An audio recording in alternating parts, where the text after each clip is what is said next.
नमस्कार मित्रों, कैसे हो भाई। उम्मीद करता हूँ सब लोग बढ़िया होंगे, एकदम मजाक कर रहे होंगे और लॉकडाउन का आनंद ले रहे होंगे। तो आज अपने विषय जो लेकर आए हैं इसके अंदर चर्चा करेंगे आगे के टॉपिक, यानी अपने जो पिछले दो पार्ट में साइंस का पोर्शन पढ़ा है उसको आगे बढ़ाएंगे अब।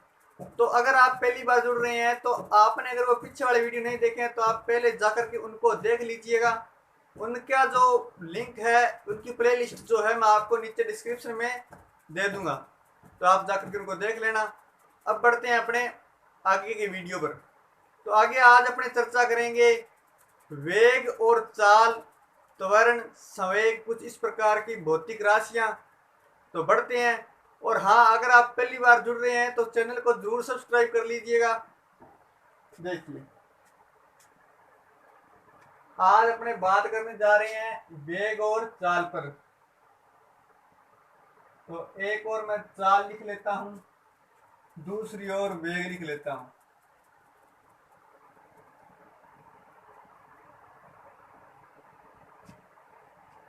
ये लीजिए। अब अपने इन पर बात करते हैं अलग अलग। तो पहले अपने क्या है कि इनको समझ लेते हैं। ध्यान रखना, जब कोई भी गाड़ी किसी भी दिशा में चल रही होती है तो उसका जो स्पीडोमीटर होता है, यानी जो स्पीड बताता है 40 किलोमीटर प्रति घंटा, 50 किलोमीटर प्रति घंटा, वो क्या होता है, उसकी चाल होती है। यानी कि उसमें कभी भी साथ में दिशा नहीं बताई जाती कि किस दिशा में चल रहे हैं, तो वो उसकी चाल होती है। और वेग में क्या होता है, वेग एक सदिश राशि है, इसमें साथ में सदैव दिशा बताई जाती है। जैसे एग्जाम्पल के रूप में मान लीजिए कोई व्यक्ति ए बिंदु से चला, फिर बी तक गया, फिर सी तक गया, इस प्रकार चला।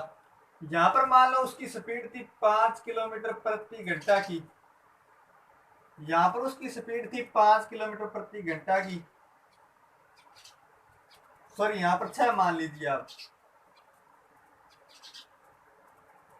तो यहाँ पर देखो 5 किलोमीटर प्रति घंटा स्पीड है, यहाँ पर 6 किलोमीटर प्रति घंटा की स्पीड से जा रहा है। तो व्यक्ति क्या है कि अलग अलग दिशाओं में अलग अलग स्पीड से जा रहा है। स्पीड कभी कम भी हो सकती है, कभी ज्यादा भी हो सकती है। अब मान लो यहाँ पर कोई व्यक्ति खड़ा है, यहाँ पर कोई व्यक्ति खड़ा है, उसने कुछ देर बाद देखा या पता किया कि जो ए बिंदु से व्यक्ति चला था वो सी पर पहुंच गया है, और उसको चले हुए को 15 मिनट हो गए। कितने मिनट? 15 मिनट। 15 मिनट हो गए। तो मान लीजिए वो 15 मिनट में यहां तक पहुंचा है, तो वो दूरी पता करेगा कि यहां से यहां तक की दूरी कितनी है, यानी ये दूरी कितनी है। तो वो दूरी जो होगी उसमें जितना समय लगा है उसका भाग दे देंगे, तो वो उसके पास आ जाएगा वेग। कितना? ये जो आएगा ये वेग आ जाएगा। और उसके बाद में देखिएगा इसमें दिशा भी बतानी पड़ती है। तो ये जो दिशा है ये होगी दक्षिण पूर्व। तो दक्षिण पूर्व दिशा में व्यक्ति किस वेग से जा रहा है वो उसका वेग हो जाएगा, क्योंकि एग्जैक्ट कुछ समय बाद में पता चलेगा कि व्यक्ति किस दिशा में गया है और किस वेग से गया है।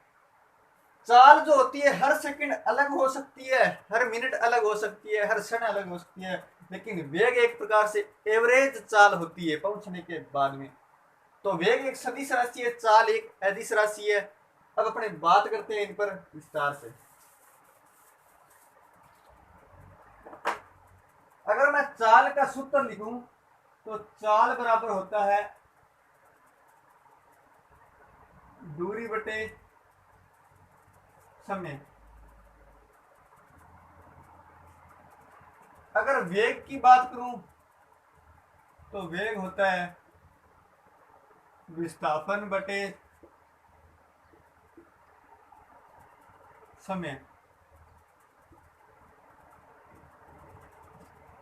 अब अपने परिभाषा पर बात कर लेते हैं। देखिए, अगर मैं समय का मान 1 कर दूं, कितना कर दूं? 1 कर दूं, इकाई कर दूं, तो क्या बचेगा? केवल दूरी बचेगा। 1 का भाग देने से कोई फर्क नहीं पड़ेगा, केवल दूरी बचेगी। यानी समय 1 करने पर जो दूरी है वो चाल के बराबर हो जाती है। इसका मतलब ये हुआ कि इकाई समय में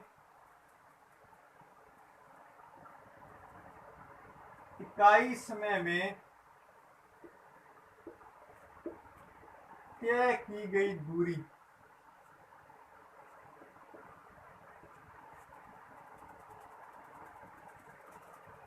क्या कहलाती है? चाल। तो इकाई समय में तय की गई दूरी जो है वो चाल कहलाती है। इसी प्रकार यहां पर देखें तो देखिए, इसको अपने इस प्रकार भी बोल सकते हैं चाल को कि दूरी में परिवर्तन की दर बटे में समय आ जाए तो हम बोल सकते हैं दूरी में परिवर्तन की दर। ठीक है, तो यहां पर देखिए वेग, देखिए वेग क्या होता है? विस्थापन बटे समय, यानी इकाई समय में अगर मैं समय का मान कितना कर दूं, 1 कर दूं, इकाई समय में वस्तु का या किसी भी कण का विस्थापन जो होता है वही क्या है? वेग कहलाता है। तो ये वेग की डेफिनेशन होगी, वेग की परिभाषा। अब अपने बात करते हैं ये राशियां कौन कौन सी है। तो ये तो होगी अदिश राशि, क्योंकि इसमें कभी भी दिशा की जरूरत नहीं पड़ती और इसको व्यक्त करने के लिए सदैव दिशा की आवश्यकता होती है, इसलिए ये एक सदिश राशि है। और जो चाल है इसका मात्रक अगर देखें तो एमकेएस पद्धति में अपने मात्रक निकाल कर देख लेते हैं। देखिए दूरी को अपने एमकेएस में मीटर में व्यक्त करते हैं और समय को सेकंड में। तो मीटर प्रति सेकंड क्या हो गया? एमकेएस पद्धति में मात्रक हो गया। इस प्रकार अगर सीजीएस में व्यक्त करें तो सेंटीमीटर प्रति सेकंड, एफपीएस में व्यक्त करें तो फुट प्रति सेकंड। इस प्रकार अपने मात्रक निकाल सकते हैं, लेकिन अपने को ज्यादातर ये एमकेएस वाला ध्यान में रखना है। इसी प्रकार यहां पर भी मात्रक देखें तो विस्थापन भी एक प्रकार से क्या है कि लंबाई ही है, तो लंबाई का मात्रक मीटर और समय का बटे में सेकंड। तो ये हो गए इनके मात्रक। अब अपने आगे बात करते हैं अगले टॉपिक पर। इसका आप स्क्रीनशॉट लेना चाहे तो ले सकते हैं, फिर आगे बढ़ते हैं। अब देखिए ये तो अपनी बात हो गई वेग की और चाल की। उम्मीद करता हूं कि ये वेग और चाल आपको अच्छे से समझ में आए होंगे। अगर नहीं आए तो कमेंट करके एक बार जरूर बताना। देखिए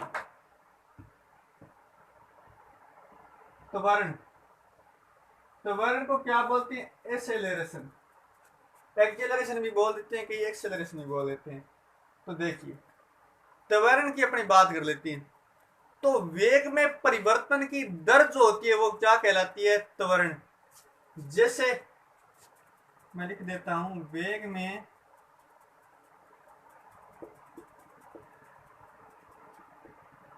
परिवर्तन बटे समय, वेग में परिवर्तन बटे समय। तो ये होता है त्वरण। कैसे अपने समझें अगर, तो क्या है कि कुछ वस्तुएं होती है भारी और कुछ होती है हल्की, तो सबका त्वरण अलग अलग होगा। अलग अलग कैसे?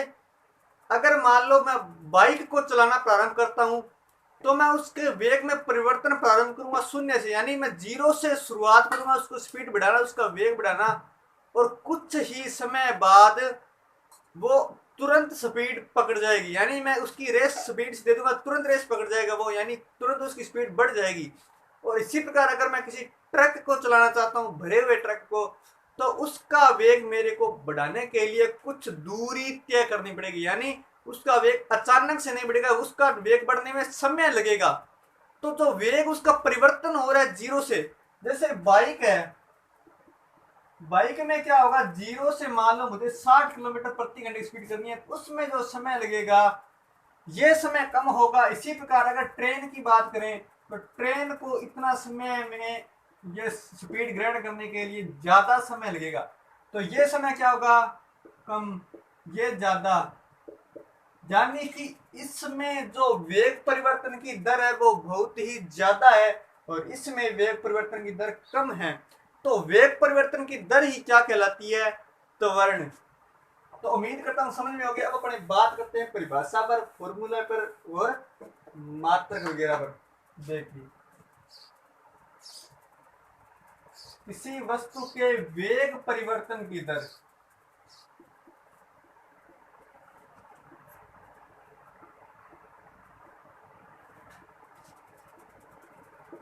त्वरण कहलाती है।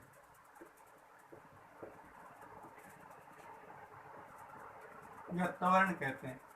तो त्वरण को अपने ए से लिखते हैं। इससे ए से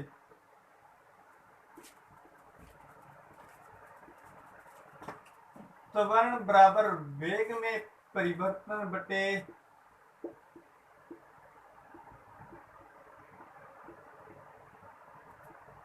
समय। तो ये हो गया त्वरण अपना। तो त्वरण का अगर मात्रक देखें तो देखिए, मात्रक ऊपर वेग है, वेग का मात्रक अपने अभी देखा था मीटर प्रति सेकंड। एम केस में क्या देखा था? मीटर प्रति सेकंड। और बटे में समय है तो समय का फिर सेकंड। तो ये हो गया मीटर प्रति सेकंड स्क्वायर। मीटर प्रति सेकंड स्क्वायर। तो ये हो गया वेग का मात्रक, सॉरी त्वरण का मात्रक। और त्वरण याद रखना एक सदिश राशि है। कौन सी है? सदिश राशि है।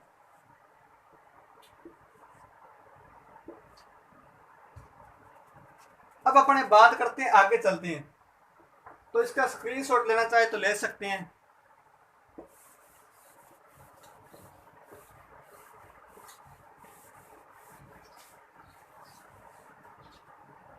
अब अपनी बात करते हैं संवेग पर। संवेग को इंग्लिश में बोलते हैं मोमेंटम। क्या?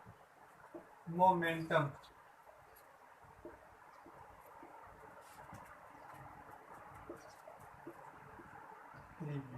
अब अपने बढ़ते हैं संवेग की परिभाषा पर। एक्चुअल में संवेग होता क्या है, इसका फिजिकल मीनिंग क्या है वो देखते हैं। तो क्या है कि संवेग के शब्द से स्पष्ट हो रहा है कि संवेग में कुछ न कुछ वेग के साथ में मिल रहा है।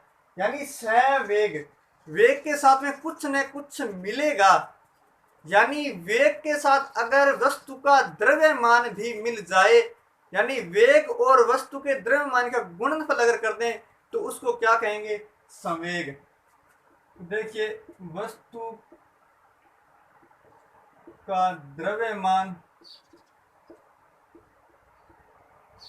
व वेग का गुणनफल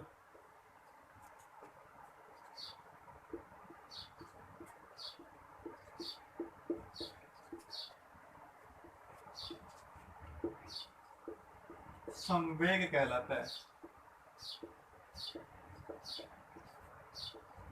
क्या कहलाता है? संवेग। अब मैं इसकी बात बताऊं थोड़ी सी, फिजिकल मीनिंग यानी भौतिक अर्थ क्या इसका। देखिए, अगर किसी अपने कागज को फेंकते हैं तो कागज को फेंकते हैं तो उसमें क्या होता है कि कम गति होती है, यानी वो हल्का होता है। और अगर किसी कोई व्यक्ति सामने जो खड़ा है उसको पकड़ लेगा तो उसके हाथों पर चोट नहीं लगेगी। चोट नहीं लगेगी क्योंकि उसका द्रव्यमान कम था। संवेग में क्या होता है? द्रव्यमान और वेग का गुणनफल होता है। ये P है संवेग, M द्रव्यमान, V है वेग। तो द्रव्यमान और वेग का गुणनफल है। तो उसमें क्या है? वे द्रव्यमान बहुत ही कम है कागज में। द्रव्यमान कम होने के कारण कागज का संवेग भी कम होगा, जिसके कारण चोट कम लगेगी जो व्यक्ति सामने पकड़ेगा। अगर मैं बॉल को फेंकता हूं तो बॉल का द्रव्यमान कागज से कुछ ज्यादा है, जिसके कारण संवेग भी ज्यादा हो जाएगा और अपने हाथों पर कुछ चोट लगेगी, पकड़ने वाले हाथों पर कुछ चोट महसूस होगी। अगर इसी जगह अपने किसी पत्थर को फेंकें तो उसका द्रव्यमान बॉल से भी ज्यादा होगा, जिसके कारण उसकी चोट बहुत ही ज्यादा लगती है। तो इसका मतलब संवेग जो है एक प्रकार से द्रव्यमान और वेग के गुणनफल को कहते हैं। वो एक्चुअल में क्या कहलाता है? संवेग। तो इसको हिंदी में भी लिख देता हूं, संवेग बराबर द्रव्यमान इंटू वेग। अब अपने बात करते हैं इसके मात्रक पर। देखिए, द्रव्यमान का मात्रक होता है एमकेएस पद्धति में किलोग्राम, और वेग का मात्रक होता है मीटर प्रति सेकंड। तो ये संवेग का मात्रक आ गया किलोग्राम इंटू मीटर प्रति सेकंड, ये आ गया। अब अपने आगे बढ़ते हैं। तो संवेग ये हो गया। उम्मीद करता हूं आपको संवेग समझ में आ गया होगा। तो आज के लिए अपने इतना ही, बाकी करेंगे नेक्स्ट क्लास में। तो आज के लिए मुझे इजाजत दीजिए और चैनल को अभी कर लीजिए सब्सक्राइब। थैंक यू, धन्यवाद।